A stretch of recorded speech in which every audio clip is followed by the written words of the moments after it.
All politics is local, as they say, and in terms of the way who AT&T hires, who they elevate to management positions, who AT&T puts on the board, or any company, you need to walk the walk as well, Randall. Do you think that's being done by American business? I think American business has made a lot of progress, Joe.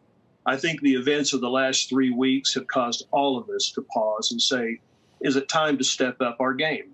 Is there more that can be done? We at AT&T, we've been very diligent at ensuring we have good representation of African Americans on our board. And I think it starts there. And if you don't get that part right, then it doesn't flow down into the organization. But is there more that AT&T can do? Absolutely. John Stankey, our new CEO, he and I have had this conversation. In fact, he has had a conversation with the board already on what more can we do. And so there's a lot of effort going around, how do we step up our game? And some of the traditional diversity and inclusion efforts that we have been engaged in, that's probably not enough now. So we're going to have to take another look at this.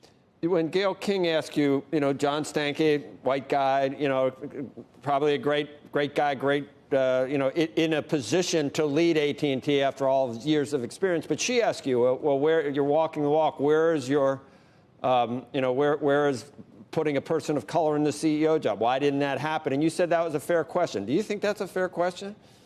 Sure, it's a fair question. I think it's a fair question to ask of any senior leadership role at AT&T. Did you look at diverse candidates? Did you evaluate diverse candidates for the CEO role? I can tell you very specifically, the board went through an elaborate process in terms of the CEO selection process before they selected John Stankey. Looked at a number of candidates outside of AT&T, and there was a very good slate of diverse candidates.